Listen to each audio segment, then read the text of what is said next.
नमस्कार, जय जोहार। IND24 के बिग टॉक शो में आपका स्वागत है। और इस शो में इस बार हमारे साथ चर्चा के लिए छत्तीसगढ़ से बेहद ही खास मेहमान जुड़ने जा रहे हैं, सुरेंद्र दुबे। सुरेंद्र दुबे की अगर मैं बात करूं तो वो किसी भी तरीके से चर्चा के लिए या फिर किसी भी परिचय के मोहताज तो नहीं है, क्योंकि इन्होंने छत्तीसगढ़ के अलावा देश से लेकर विदेशों तक छत्तीसगढ़ का परचम लहराया है। अपने हास्य कविताओं से सभी का मन रिझाया है। और एक तरीके से मैं बात करूं तो इनका राजनीति से भी नाता रहा है। और अगर एक और सबसे अलग बात और अनोखी बात है तो वो ये है कि ये आयुर्वेदिक चिकित्सक भी हैं। तो एक तरह से ये सारे मुद्दे, इन सारे विषयों पर सुरेंद्र दुबे जी से हम इस खास कार्यक्रम में चर्चा करेंगे। और बहुत बहुत स्वागत है सर आपका हमारे इस कार्यक्रम में। IND24 को और निधि जी आपको बहुत बहुत मेरा अभिवादन, नमस्कार। बहुत बहुत धन्यवाद सर। सर, इस पूरी चर्चा की शुरुआत में मैं सबसे पहला सवाल आपसे यही करूंगी, जो आपकी शिक्षा है आयुर्वेदिक चिकित्सक की, चिकित्सा की आपने शिक्षा ली है। और ये बहुत ही अनोखा है, क्योंकि आजकल या फिर पिछले बार की मैं बात करूं तो सभी की जो दौड़ है वो MBBS की तरफ बढ़ती है, जो एलोपैथी डॉक्टर्स रहते हैं उस तरफ बढ़ती है। आपने आयुर्वेद को क्यों चुना और ये पूरा सफ़र आपने कैसे तय किया है? देखिए, मेरी प्रारंभिक शिक्षा बेमेतरा में हुई, बेमेतरा हायर सेकेंडरी स्कूल में। और IND24 की जानकारी के लिए दे दूं कि BSc फर्स्ट ईयर में जब मैं बेमेतरा कॉलेज में पढ़ता था तो BSc सेकेंड ईयर में डॉक्टर रमन सिंह पढ़ते थे।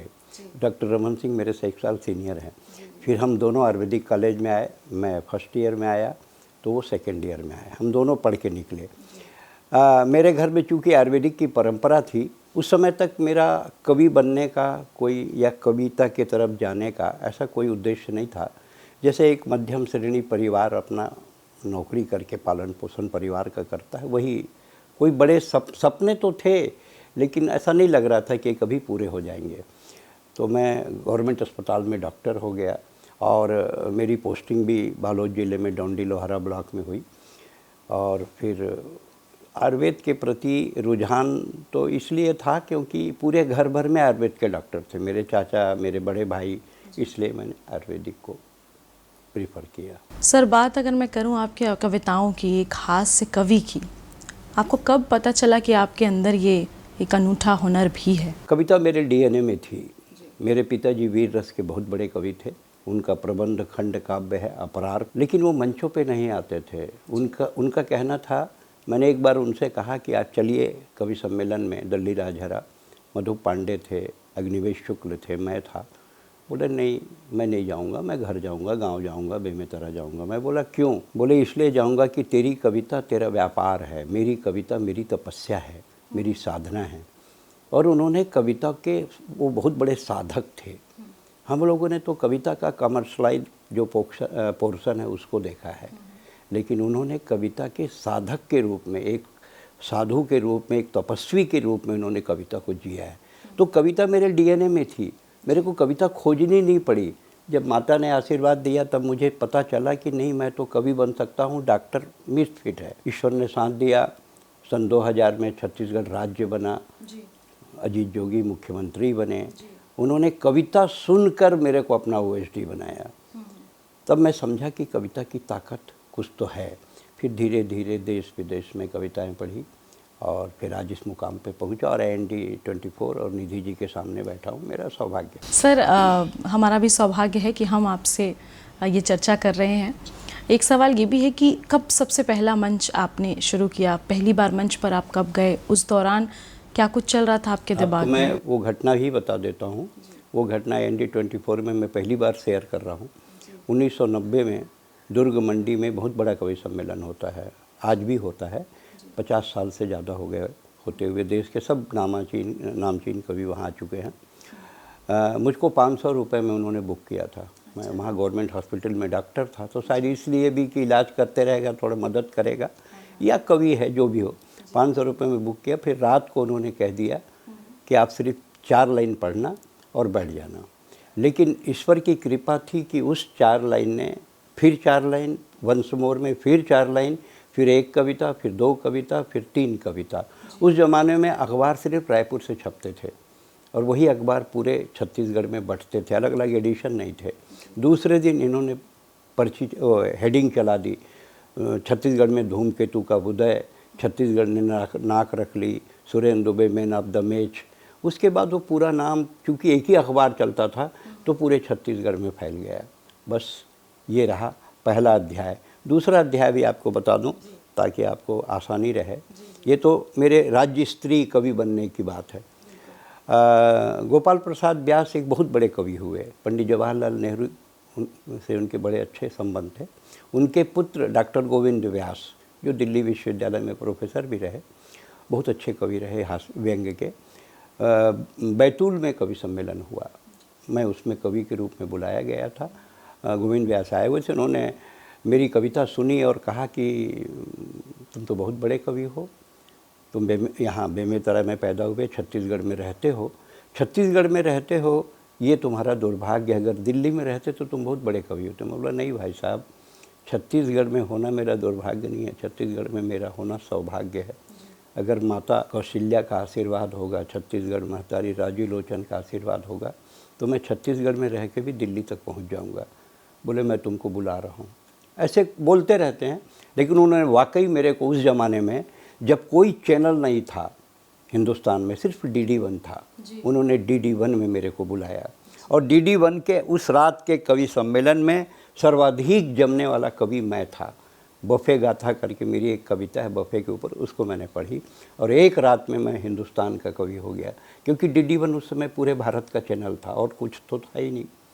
उसके ठीक 1 महीने बाद उन्होंने मुझको दिल्ली के लाल किले में कविता पढ़ाने के लिए बुलाया और मैं लाल किले में 3 दिनों में फेमस हुए थे सर आप, ये वही कहानी बहुत है? जल्दी, बहुत लंबा संघर्ष नहीं रहा। कवि सम्मेलन में आगे बढ़ने का संघर्ष मेरा लंबा नहीं है।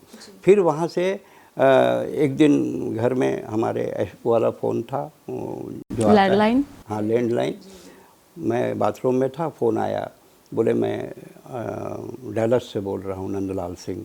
मिसेस ने फ़ोन उठाया, बोले हम सुरेंद्र दुबे को यहाँ बुलाना चाहते हैं। तो मिसेस ने चिल्लाई, मिसेस बोली कि कोई अमेरिका से फ़ोन आया है। मैं बोला रख दो, हमारा कोई रिश्तेदार अमेरिका में नहीं रहता, ना हमारा कोई परिचय का है।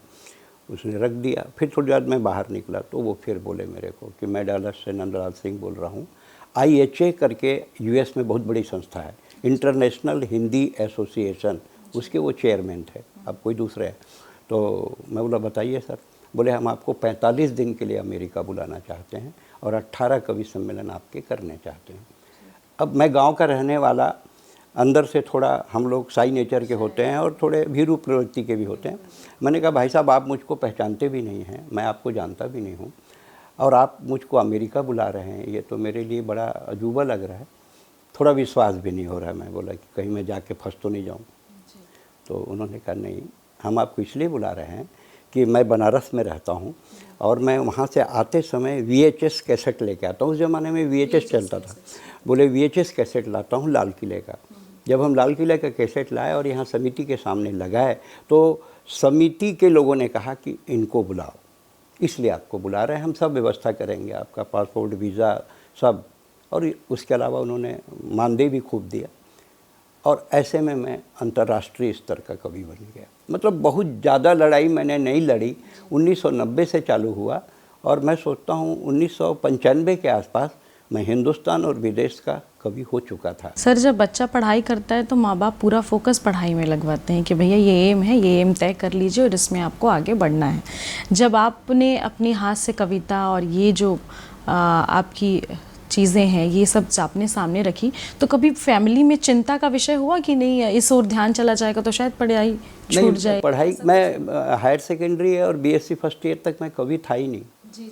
मेरे को कविता से बहुत परहेज था क्योंकि मेरे पिताजी के मित्र आते थे, सब बहुत गरीब विपन्न, किसी को खाने का नहीं, किसी के पास जाने का नहीं। मैंने उसी दिन तय कर लिया था कि सब बनूंगा, कवि नहीं बनूंगा, बहुत बेकार है ये ज़िंदगी, बहुत बेकार है। मैंने मेहनत करके PMT की परीक्षा दी। उस ज़माने में पहली बार PMT चालू हुई और मैं 3 नंबर से मेडिकल कॉलेज के लिए छूट गया। मैं 2 महीने तक बीमार रहा, वो शौक लग गया। 18 घंटे पढ़ता था मैं, मेरे को PMT करना है, मेडिकल में जाना है। नहीं हुआ। ईश्वर जो चाहता है ना ऊपर वाला, वो आपकी कुर्सी तय कर देता है। जैसे आपको IND24 में आपको टॉप का एंकर ईश्वर ने बनाने का सोचा है, आप चाहे कुछ भी कोशिश कर लो, प्रोफेसर बनने की, इसके नहीं, वो तो कुर्सी तय कर दी उसने। तो ईश्वर ने मेरी कुर्सी तय कर दी थी, तेरे को कवि बनना है। तो मेडिकल में फेल हुआ, नहीं घुस पाया। अब चूँकि BSc में टॉपर था, तो उस समय अनमेरिट होता था, तो आयुर्वेदिक कॉलेज में एडमिशन हो गया। घर में पहले से आयुर्वेदिक के 2-3 डॉक्टर थे, पर मेरे को नहीं इच्छा थी, डॉक्टर बनने की ही इच्छा नहीं थी मेरे को, क्योंकि मेरे अंदर पहले से एक प्रवृत्ति होती है व्यक्ति की। मेरे सामान्य बातों में भी लोग हंसते थे, विनोद प्रवृत्ति बोलते हैं उसको। तो विनोद प्रवृत्ति मेरे अंदर थी। तो मैं ये जानता था कि मैं अगर कोई लाफ्टर एंड सटायर का काम करूं तो मैं बहुत आगे बढ़ सकता हूं, लेकिन कोई रास्ता नहीं मिल रहा था। मिल गया, और फिर उन्होंने कहा ईश्वर ने कि जाओ एक दिन IND24 में निधि जी को इंटरव्यू दो। आ गया, इंटरव्यू दे दो, बोलिए। दूसरी बात ये है सर कि पहले की कविता और अब की कविताएं, क्योंकि नए और लोग हो गए, नए जनरेशन के लोग हो गए, बहुत सारी कविताएं करते हैं, मिमिक्री करते हैं, स्टैंड अप कॉमेडीज़ आ गई हैं, उसमें और अब में कितना अंतर आप देख पाते हैं? बहुत अंतर है। दरअसल क्या है, कविता अपने संक्रमण काल से गुजर रही है। हम लोग तो मंचों में रहते हैं। मैं तो अभी 10 सितंबर से लेकर 16 अक्टूबर तक नॉन स्टॉप पूरे दिन मैं कविता पढ़ा हूँ। एक दिन अनूपपुर, तो दूसरे दिन वृंदावन, दूरी भी बहुत, वहाँ से पावर ग्रिड नागपुर, फिर इंडियन आयल दिल्ली, ऐसा करके 10 सितंबर से 16 अक्टूबर तक, आज 18 है, एक दिन बिफोर तक मैं रहा। कविता मंचों से इसलिए गायब हो रही है कि लाफ्टर शो को पहले लोग अब समझ गए, पर जब स्टार्ट में लाफ्टर शो आया है ना, और उसके अलग अलग वो आते थे, कंपटीशन के ग्रुप आते थे, इंडियन लाफ्टर आइडियल 1, 2, 3 ऐसा चलता था। उस समय ऐसा लगता था कि चुटकुला ही कविता है, पर ऐसा नहीं है। कविता कविता है। कविता हर युग में रही। आज़ादी दिलाने में कविता का योगदान, आज़ादी को बचाने का कविता को योगदान, राम मंदिर बनाने में कविता का योगदान, जितने बड़े राष्ट्रीय परिवर्तन हुए सब में कविता का योगदान रहा है। एक घटना मैं आपको शेयर करता हूँ, शायद आपकी जानकारी में हो लेकिन दर्शकों तक पहुँचे। पंडित जवाहरलाल नेहरू जब लाल किले में झंडा फहरा रहे थे, रामधारी सिंह दिनकर उनके पीछे पीछे चल रहे थे। अचानक जवाहरलाल जी का पैर दरी में फंस गया, वो गिरने लगे। दिनकर जी ने सहारा दिया, तो जवाहरलाल जी ने कहा थैंक यू दिनकर जी, आपने मुझे बचा लिया, नहीं तो मैं गिर जाता। दिनकर जी का जवाब IND24 के लिए आज की सबसे बड़ी प्राइम लाइन है, वो ये था, दिनकर जी ने कहा इसमें थैंक यू कहने की कोई ज़रूरत नहीं है नेहरू जी, राजनीति जब जब लड़खड़ाती है उसको कविता ही सहारा देता है। और ये कविता, मैं दिनकर जी का न्याय हूँ, वो कविता मेरे भी राजनीति के सापेक्ष रही। मैं किसी विशेष पार्टी की विचारधारा से जुड़ा हूँ, इसमें मेरे को कहने में भी कोई संदेह नहीं है कि मेरे अंदर है। लेकिन हाँ, मैं उनकी सक्रिय राजनीति में नहीं हूँ। इसके लिए मैंने अपने पुत्र को छोड़ रखा है कि जो करना है इनके साथ करो, मेरे को कविता गाने दो, मैं मस्ती वाला आदमी हूँ। और जब मेरा को भी कहा गया, डॉक्टर रमन सिंह ने बुलाया कि टिकट ले लो, चुनाव लड़ लो, तो मेरा जवाब था, भाई साहब, छत्तीसगढ़ की 2.5 करोड़ जनता को मैंने प्यार से जीता है, तो लड़कर जीतने से क्या फ़ायदा है। सर, आपके इस हुनर को पद्मश्री से सम्मानित किया गया है, पद्मश्री से नवाजा गया है आपको। पहली दफ़ा जब पता चला कि आपको पद्मश्री मिलने वाला है, जो कि बहुत ही कम लोगों के हिस्से में इतनी बड़ी खुशी आती है, उस समय कैसा लगा आपको? और वहाँ जब आप पद्मश्री सम्मान के लिए मौजूद रहे होंगे तो क्या फ़ील किया आपने, शेयर करना चाहेंगे? देखिए, ऐसा है, एक सबसे बड़ी बात यह है, बहुत कम लोग जानते हैं, काका हाथरसी के निधन के 16 साल बाद, काका हाथरसी के निधन के 16 साल बाद किसी मंची कवि को अगर पद्मश्री दी गई तो मैं था। मेरे बाद सुरेंद्र शर्मा को मिली, मेरे बाद अशोक चक्रधर को मिली, और मेरे बाद सुनील जोगी को मिली। सबसे पहली पद्मश्री मंची कवि में काका हाथरसी के बाद मुझे दी गई। और एक जानकारी आपसे शेयर करता हूँ, अभी 21 तारीख को मुझको रावतपुरा सरकार ने D.Lit की उपाधि दी है, डॉक्टर ऑफ लिटरेचर की। ये भी हिंदुस्तान की एक घटना है कि किसी पद्मश्री को D.Lit दी हो। मैं ही पहला पद्मश्री हूँ जिसको D.Lit भी दी गई। इसमें IND24 और निधि जी, आप लोगों की शुभकामनाएं जुड़ी हुई हैं, मैं उसको इग्नोर नहीं कर रहा हूँ कि आप लोगों का जो स्नेह है वो सब जुड़ा हुआ है। जब पद्मश्री मिली, मेरे बच्चे भी गए थे सब उसमें शामिल होने के लिए। बाहर निकला तो वो एंकर पूछी मेरे से कि आप ये पद्मश्री किसको भेंट कर रहे हैं। सामान्यतः लोग बच्चों को, पत्नी को, माँ को, बाप को भेंट करते हैं। आप उस समय का फुटेज निकाल के देख सकती हैं। मेरा जवाब था ABP के एंकर को कि ये पद्मश्री मैं छत्तीसगढ़ की 2.5 करोड़ जनता को देता हूँ, जिन्होंने सुरेंद्र दुबे को सुरेंद्र दुबे बनाया, मैं उनको भेंट करता हूँ। मेरे अंदर मिट्टी के प्रति अनुराग न मालूम क्यों पैदाइशी रहा, क्योंकि छत्तीसगढ़ को लोग चारागाह समझते थे। बाहर के कवि आते थे ना, तो समझते थे यहाँ कोई नहीं है, अपना लूटो लाटो, खाओ पियो, ले जाओ। कभी छत्तीसगढ़ के कवियों से राष्ट्रीय कवि डरे नहीं जी। लेकिन ईश्वर की कृपा से मैंने ऐसा वातावरण बनाया कि आज भी बड़े कवि ये बोलते हैं कि सुरेंद्र दुबे को पहले मत पढ़वाना, नहीं पब्लिक भग जाएगी, इसको आखिरी में पढ़वाना। तो ये यहाँ तक की यात्रा हुई। सर, इस बार इस सरकार ने बस्तर को लेकर काफ़ी टारगेट बांधे हैं। सरकार का कहना है कि आने वाले 2 से 3 सालों में कोशिश ये रहेगी कि बस्तर से नक्सलवाद को जड़ से ख़त्म किया जा सके जी। तो इसी से रिलेटेड एक कविता आपने लिखी हुई है बस्तर वाली, मैं चाहूँगी कि आप वो चंद पंक्तियाँ उन कविताओं की हमारे चैनल पर भी सुनाएं। थोड़ा सा और एक संशोधन कर देता हूँ। अभी मेरी एक पुस्तक आई है जिसका विमोचन बहुत जल्दी होने वाला है। उस पुस्तक का नाम है मैं छत्तीसगढ़ बोलता हूँ, जो मैंने रमन सिंह जी को उनके जन्मदिन में नांदगांव में भेंट भी की। उस कविता में वो कविता है जिसका आप जिक्र करेंगे। उसके अलावा वो तमाम कविताएं हैं जो छत्तीसगढ़ के कद को विश्व में बड़ा करती हैं। छत्तीसगढ़ को जो विश्व अंडर एस्टिमेट करता है वो जाने कि छत्तीसगढ़ इतना छोटा नहीं है, हमारा गौरव होता है। और माननीय अमित शाह जी ने 26 तक ख़त्म करने की बात कही। वो कविता पहले की लिखी हुई है और पहले उसकी 10,000 कापी रमन सिंह जी के ज़माने में बस्तर में बटी हुई है। वो कविता मेरी प्राण कविता है, क्योंकि उस कविता को मैंने बहुत मेहनत से लिखा, उसने जिसका आप जिक्र कर रही हैं। और मैं वो कविता की कुछ पंक्तियाँ आपको सुनाता हूँ। मैं खामोश बस्तर हूँ लेकिन आज बोल रहा हूँ, मैं खामोश बस्तर हूँ लेकिन आज बोल रहा हूँ, अपना एक एक जख्म खोल रहा हूँ। मैं उड़ीसा, आंध्र, झारखंड, महाराष्ट्र की सीमा से टकराता हूँ लेकिन कभी नहीं घबराता हूँ। आज दरिंदे सीमा पार करके मेरी छाती में आते हैं और महुआ नहीं लहू पी कर जाते हैं। मैं लाशों के टुकड़ों को जोड़ रहा हूँ। मैं खामोश बस्तर हूँ भाई साहब, इसीलिए आज बोल रहा हूँ। अरे बहेलियों ने जाल फेंका है, आप यकीन करिए निधि जी, मैंने माता दंतेश्वरी को भी रोते हुए देखा है। बहुत बढ़िया। मैं खामोश बस्तर हूँ। और जो अंतिम पंक्तियाँ हैं जिसमें मैंने केंद्र से मदद मांगी है जी। मेरी बर्बादी का जिम्मेदार कौन है, मेरी बर्बादी का जिम्मेदार कौन है, इस सवाल पर सियासत मौन है। मैं आज गंगा अवतरण के लिए दिल्ली के भागीरथी के आगे हाथ जोड़ रहा हूँ। मैं खामोश बस्तर हूँ लेकिन आज बोल रहा हूँ। सर, ये बहुत ही गंभीर कविता है। हाँ जी। और जब गंभीर बात होती है तो थोड़ी हंसने वाली बात भी कर लेनी चाहिए। तो क्योंकि आप हास्य कवि हैं तो अब उनकी भी पंक्तियाँ 2-3 हम सुनना चाहेंगे। मैं आपको सही घटना बताता हूँ, एकदम सही घटना। राजस्थान में मैं जयपुर गया कविता पढ़ने के लिए, तो एक हमको रिसीव करने आया एयरपोर्ट में।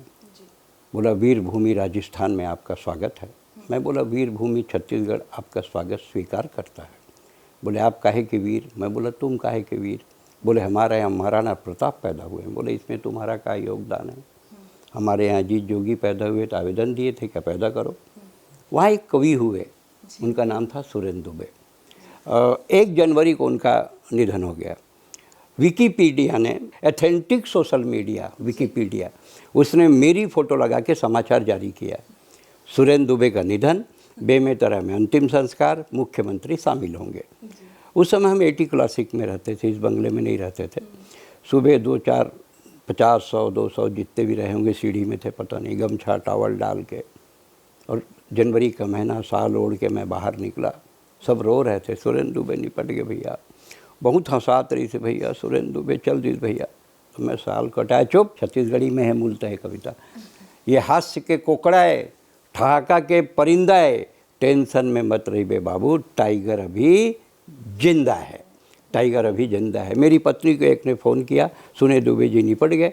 मेरी पत्नी बोली ऐसे हमारे भाग्य कहाँ हैं। रात को आए हैं, पनीर खाए हैं, पिज़्ज़ा उनका पसंदीदा है। टेंशन में तो मैं हूँ कि टाइगर अभी जिंदा है। ये क्योंकि मैं कभी मरूंगा नहीं, मैं कभी मरूंगा नहीं, क्योंकि कभी कोई ऐसा काम करूंगा नहीं। बेटी ज़िंदगी के सब किरदार को जीती है। आप भी एक बेटी हो। बेटी बहन होती है, प्रेमिका होती है, पत्नी होती है, माँ होती है, सास होती है। मेरी बेटी भी छत्तीसगढ़ राजभाषा आयोग की सचिव है। 4 पंक्तियाँ अपनी बेटी तक भेजता हूँ।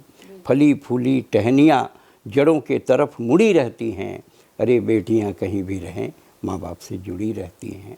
मैं कभी मरूंगा नहीं, क्योंकि ये बेटियाँ ये राखी का रक्षा सूत्र है, ये भाई दूज का टीका है, ये तीजा की कहनी है। अरे वो भाई क्या मरेगा जिसकी इतनी सारी बहनें हैं। इसलिए दोनों हाथ उठा के बोलो, ये हादसे का कोकड़ा है, ठहाका का परिंदा है। टेंशन में IND24 निधि जी आप भी मत रहिए, टाइगर अभी जिंदा है। बहुत बढ़िया, बहुत बढ़िया। सर इसके अलावा हम थोड़ी सी राजनीतिक बातें भी करेंगे, बहुत ज़्यादा नहीं करेंगे, लेकिन एक सफ़र आपने तय किया है राजनीति में भी, उसके बारे में जानकारी दीजिए। राजनीति में राजनीति को मैं उतना ही जानता हूँ जितना मुझको राजनीति जानती है।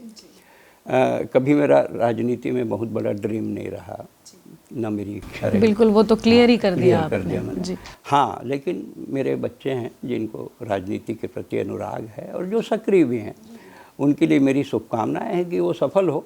राजनीति से बस इतना है कि मैं जिस विचारधारा का हूँ उसको छत्तीसगढ़ की जनता जानती है कि मैं किस विचारधारा का हूँ। 11 देशों में आपने कविताएं पढ़ी हैं लगभग अब तक।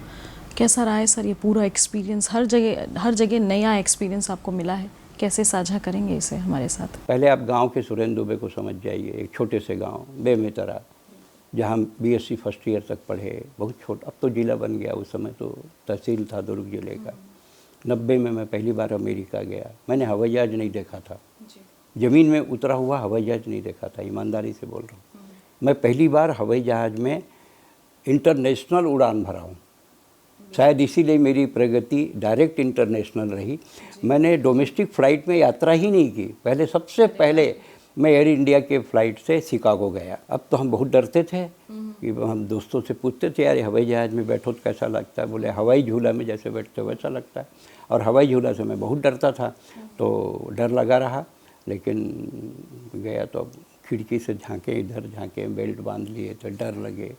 जो मेरा पार्टनर था जो मेरे साथ गया एटा आगरा का, वो भी पहली बार हवाई यात्रा कर रहा था। हम दोनों एक ही थे, जैसे बंसीराम अंधा था, गंगाराम लंगड़ा था, दोनों मेले में जाना चाहते, वैसे टाइप के थे दोनों। लेकिन और एक सही घटना बता रहा हूँ। मेरी माँ मेरी माँ है, उसके बारे में मैं कुछ नहीं कहूँगा। मैं बहुत धन्य हूँ कि मेरी माँ है। उन्होंने पूछा, मुझसे सवाल किया कि हवाई जहाज जब ऊपर उड़ता है बेटा, और अगर कुछ बिगड़ जाए, पंचर हो जाए, कुछ हो जाए, तो उसको बनाने के लिए कैसा करते हैं? मैं बोला, माँ ऊपर जो हवाई जहाज उड़ता है ना, 17,000 किलोमीटर समुद्र के ऊपर रहता है, और अगर वो बिगड़ गया है ना तो कुछ नहीं होता है, बस फोटो टंगती है और माला टंगती है। तो हमारी माँ बहुत रोई, ये तो बहुत गलत जगह जा रहा है ना। फिर उन्होंने, हमारे छत्तीसगढ़ में एक व्यंजन होता है ठेठरी, जो कहीं अगर आप छत्तीसगढ़ को जानती हो निकट से तो ठेठरी, तो डालडा उस समय चलता था, डालडे के डब्बे में एक डब्बा ठेठरी रख के दी। बोले वहाँ खाने को नहीं मिलेगा तो ये 4 ठोक खा लेना। वो शिकागो में पकड़ा गया इमिग्रेशन में। डब्बा था, ज़मीन चक्री टाइप दिखता है वो। तो अंग्रेज़ों को, अमेरिकन लोगों को लगा कि कोई बम है। तो उन्होंने बोला, व्हाट इज़ इट? मैं बोला ठेठरी। बोले व्हाट ठेठरी? मैं बोला डब्बा सड़ जाएगा, ठेठरी नहीं सड़ेगा। तो उसने हथौड़ी मंगा के 10-20 को फोड़ा, फिर वापस कर दिया। गांव का आदमी जब बाहर जाता है, ये मेरी पहली अमेरिका यात्रा थी। फिर तो मैं एक्सपर्ट हो गया। फिर मैंने पूरे देशों में, अमेरिका में 6 बार गया और अमेरिका के 42 शहरों में कविता पढ़ी। Dallas, Houston, Austin, Raleigh, Nashville, Chicago, New Jersey, Atlanta, DC, Phoenix, Tampa, Boston, Providence, बहुत जगह पढ़ा। 42 शहरों में, आधा अमेरिका पढ़ दिया। तो अमेरिका का मैं बड़ा TRP वाला कवि हूँ। सर बात करूँ मैं अगर दोनों समय की सरकार, कांग्रेस की भी और BJP की भी, एक सबसे कॉमन बात ये है कि हमारी जो राजभाषा है उसको लेकर कितना अब तक आप देख पाए हैं कि क्या प्रयास किया गया है और आने वाले समय में किस तरीके का प्रयास करना चाहिए और कैसे उसे सामने लाया जाए? देखिए, राजभाषा आयोग मेरा ड्रीम था, उसको मैंने बनाया था और छत्तीसगढ़ी के विकास के लिए बनवाया था डॉक्टर रमन सिंह को बोल के। छत्तीसगढ़ी राजभाषा आयोग का विधेयक भी विधानसभा में पारित हुआ, छत्तीसगढ़ी राजभाषा का विधेयक भी पारित हुआ। दोनों ब्रजमोहन अग्रवाल जी के कार्यकाल में हुआ, विधेयक भाषा का भी और आयोग का भी। और उसके बाद उन्होंने, रमन सिंह जी ने मुझको फ्री हैंड छोड़ा भी। 10 साल तक मैं राजभाषा आयोग का सचिव था, पहला सचिव था, और रिटायर होते तक मैं सचिव रहा। वो उसी पद पर मेरी बेटी अभी आई हुई है। तो मेरा ड्रीम था कि छत्तीसगढ़ी को 8वीं अनुसूची में शामिल होना चाहिए, क्योंकि मैं जानता हूं कि अगर छत्तीसगढ़ी 8वीं अनुसूची में शामिल नहीं होगी तो वो Delhi public school, Kanger valley और जो जितने बड़े गोयल स्कूल है जो इंटरनेशनल, यहाँ वो नहीं शामिल हो सकती, क्योंकि 8वीं अनुसूची होए के बिना उनका शामिल होना मुश्किल है। वो सिर्फ छत्तीसगढ़ सिलेबस में शामिल हो सकती है। उस दिशा में मैंने खूब लड़ाई लड़ी। छत्तीसगढ़, छत्तीसगढ़ी और छत्तीसगढ़िया, ये मेरा ड्रीम है। और कांग्रेस में तो एक दुर्भाग्य रहा, बोलने में संकोच नहीं है, कि पूरे 5 बरस में उन्होंने आयोग का अध्यक्ष नहीं बनाया। जो छत्तीसगढ़ी भाषा के प्रणेता थे, छत्तीसगढ़िया का दम भरते थे, 5 साल में उन्होंने आयोग में अध्यक्ष की नियुक्ति तक नहीं की।